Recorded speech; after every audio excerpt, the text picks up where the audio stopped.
Hello my friends, Paul here in the RoJoBe Music Workshop, and welcome to part 2 of the ukulele body repair.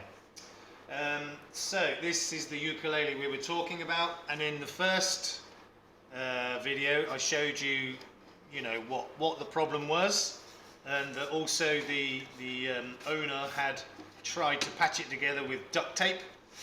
And I have managed to get all of the glue residue off. So the most of it was on the top here, but there was some on the bottom and on the back. So I have removed it all, but you may be able to see witness marks of where some of the glue was. Strangely enough, it's, where I've sort of gone extra hard to try and get the stuff off. It's particularly under the bridge there. You can see it's a little bit more shiny than the rest of it, which is kind of odd. So it doesn't appear to have the stuff that I used to remove the glue doesn't appear to have done any damage to the finish, but the tape itself did. I had to rub quite hard to get it all off of the top of there. Now, once I've done the repair, I'm going to, have a go at sort of, tidying that up a bit. It will probably still be there, but, I can perhaps make it look a little bit nicer. But the good thing is all the tape residue has come off, and it's not that stuff that I used, the viscous remover, which is pretty strong stuff, that itself hasn't affected the finish, but the tape that was on here has affected the finish. So once I've finished doing the repair, I'll have a go at see if I can, tidy that up a bit. So as for the repair itself, this crack that's, the coming away, the more I've been sort of, working on it and fiddling about with it, the more that's spread out both sides. So it's not looking like the top is glued on all that well. Ideally, what I need to do is completely remove the top and make a new one, but I ain't doing that. That's a big job, and this is a cheap instrument. So I'm just going to do basically a patch up. So you can probably see now I've drawn a pencil line around the damaged area, a curved line, and that's the area that I'm going to cut out. So over this side, where are we? This side, the curve goes down to where the edge of that damaged part is, and then over this side, you can probably see that this bit just here is also broken. So I've continued the curve past that to take out all of that damaged material, because yeah, I could just glue it down, but it's never going to be that strong. So I'm basically going to cut out that shape and try to make a thin piece of wood to go in there as a patch. So what I'm going to do, first of all, I'm going to use this little diamond disc cutter in my Dremel type tool to cut out the basic shape of it, because that's going to be quite a lot of material to grind down with the little abrasive wheel barrel. So I'm going to very carefully use this tiny disc cutter to cut out a majority of this, and then final shaping and tidying with the little sander. Now, I have no idea how this is going to go. You're going to find out with me. So I could really do with a little extra light to really see what I'm doing. Now that kind of affects the camera, but that's okay because the camera is going to be pointing away from that. So let's see what's just going to be the best way to do this camera wise. How's that looking? Not too bad, not too bad. Can I zoom in a little bit more without it giving out a focus? Yeah, I think that's okay. Right, so like I said, I've no idea how this is going to go. It should be okay, but there is a strong possibility, or even the strong possibility of a major disaster. Now I've got these two little wedges which I'm going to just put under the body, just to pull it, sorry, the top, just to pull it away from the body a little bit, just in case I have a little accident with that disc cutter. I don't want to be cutting into this part here, so I'm just going to use these wedges just to raise it up a little bit. They're very thin. I don't want to put too much pressure on that, but I want to keep basically the top away from this while I'm doing the cutting, just to try and minimize any disasters. Right, so noise alert. You might want to turn your volume down because this is going to be pretty noisy. In 3, 2, 1.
Okay, that didn't go too bad. So like I said, I've cut a majority of it with that. Let me zoom out a little bit. So I've used that disc to cut out a majority of the material, and I'm now going to tidy it up with the abrasive wheel. And one good thing is that it's kind of exposed the heel block there, which is obviously, you know, a good gluing surface, but it also means I'm able to get to it to remove some of the old glue because there's still a bit on there. And the downside is that for some reason this heel block is lower than this edge, so I might have to do something with that as well. I'm not sure yet. Yeah, I'm actually thinking now I might extend this cut a little bit further over here to expose more of that heel. So yeah, that's what I'm going to do, because I'll need that as my I don't know, should I or shouldn't I? No, I'm not going to. I've changed my mind. Leave it as it is. I can still get under there to clean out the glue ish. Okay, so I'm now going to change this blade to the little sanding wheel barrel thing and hopefully again it won't go pear-shaped. Okay, so let me just that wire around that way. Okay, so noise alert again, here we go.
Okay, that's actually gone pretty nice. I'm quite happy with that.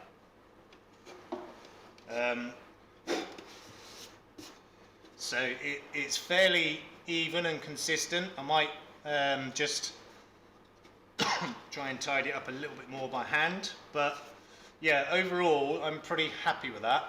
That's gone quite well, and you can see just how thin that wood is. And while I've got that exposed, I want to actually measure how thick that is. So I'm just going to use a scraper just to go underneath that edge, just to remove all the little fuzzy bits from underneath.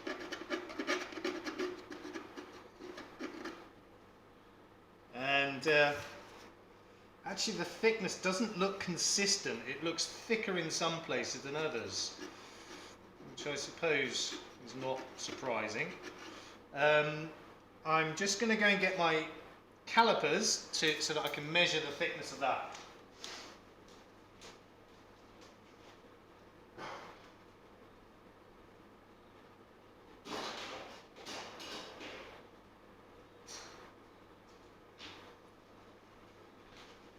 Okay, so I've got my calipers here and my micrometer, but I think the calipers are going to be easier for this situation. So I personally prefer to work in metric. So first of all, with them closed, calipers closed, I want to make sure they're zeroed, which they are. Now I'm guessing that's somewhere in the region of 2 millimeters. So let's see if I can. Yeah, it's a bit awkward to get in there actually. I'm not going to get that straight, you see, to get an accurate measurement. Maybe I will. I'm going to have to. Okay, let me try the micrometer. I don't think that's necessarily going to be any easier, but we'll see. So once again, zeroed out. Yeah, this is going to be. It's going to be tricky to measure that. I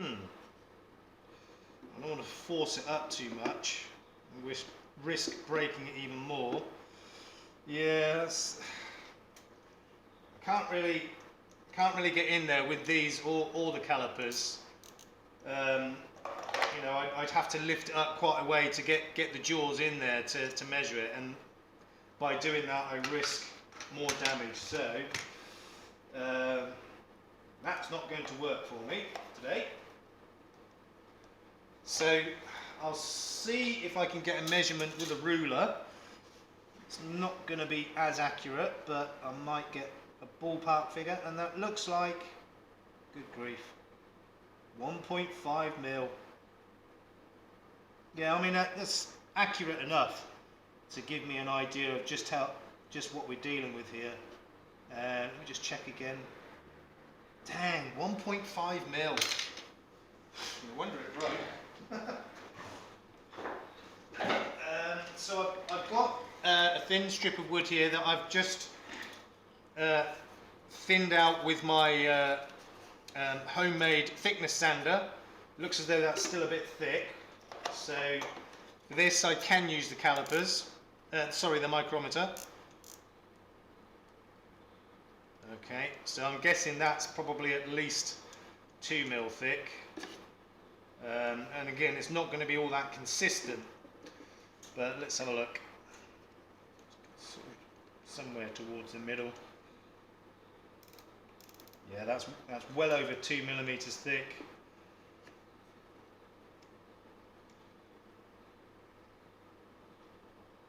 Except it's not there. 1.79 there at the edge. That's interesting. Let's try that just on the end there. Yeah, 1.8. So it's actually not far off. Now I'm not going to try and run it through the thickness sander again because it's not 100% accurate and I'll probably end up taking too much off. And I might even leave it the thickness it is, because it is so close. I mean, you know, fraction of a millimeter. And you know, I'm going to make it so that it will, or make a piece that it will fit in there. And it might well end up slightly higher than the rest of the body, which is good, because then I can kind of sand it down into submission. But I've still got a bit of glue cleanup to do here. I did do quite a bit off camera, but it was difficult to get, you know, in there. But now that I've cut this piece out, I can, you know, clean up this surface area much better, you know, to give myself a good gluing area. That's going to take a little bit of time, and like I said, I've also got to try and build this up here, the heel block. For some reason it's lower than the edge here, which isn't going to be much help to me. So I'm not quite sure what I'm going to do with that yet. And I'm also going to have to put, as I said, some kind of cleat underneath this edge that, you know, sort of sticks out along there, that I can then put this piece on top of. So yeah, I'm going to do all of that work off camera, because it's going to be very fiddly, time consuming, not particularly interesting to watch. But once I've got the pieces I need shaped and thinned and everything else and ready to go, I will then make another recording of actually doing the repair. And then there'll probably be a fourth video as well of you know, kind of finishing everything. So this is going to be a bit of a project. I mean, I did say it's a mini project, but there's a bit of work to do here. And it's, you know, like I said, a lot of it is really, really fiddly, time consuming, awkward, annoying, not that interesting to watch, you know, finger work basically. So I'm going to prepare all of that off camera, and then once I've got it all done, there will be another episode of actually doing the repair. So in the meantime, please look after yourselves, look after each other. We will see you soon. Peace out.